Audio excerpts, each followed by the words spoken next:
கெயில் நிறுவனம் மூலம் தமிழகத்தின் அமைதியை சீர்குலைக்க மத்திய அரசு முயற்சிப்பதாக குற்றம் சாட்டிய விவசாய சங்கம் எரிவாயு குழாய் பதிக்கும் திட்டத்திற்கு எதிர்ப்பு தெரிவித்து போராட்டம் நடத்தப்போவதாக எச்சரிக்கை விடுத்துள்ளனர்.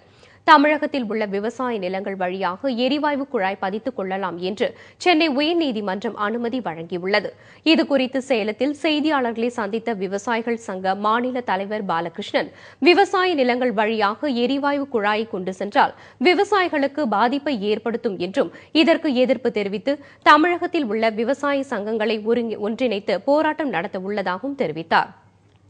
விவசாய நிலங்களில் எரிவாயு குழாய் பதிக்கும் இந்த முடிவின் மூலம் தமிழகத்தின் அமைதியை சீர்குலைக்க மத்திய அரசு திட்டமிட்டிருப்பதாகவும் விவசாயிகள் சங்க மாநில தலைவர் பாலகிருஷ்ணன் கூறினார். கெயில் நிறுவனத்துடைய கோரிக்கையை ஏற்றுக்கொண்டு உயர்நீதிமன்றம் அந்த பழைய விவசாயிகள் ஏற்றுக்கொள்ளாத அந்த பழைய பாதையிலேயே அந்த திட்டத்தை நிறைவேற்றுவதற்கான அனுமதியை வழங்கியிருக்காங்க. இது முழுக்க முழுக்க விவசாயிகள் ஏற்றுக்கொள்ள முடியாத ஒரு தீர்ப்பு.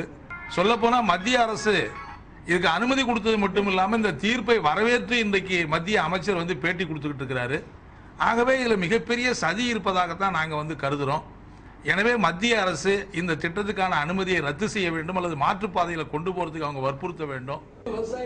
மத்திய அமைச்சர் கெயில் நிறுவனத்தின் பிரதிநிதி போல் பேசுவதாகவும் அவர் குற்றம் சாட்டினார்.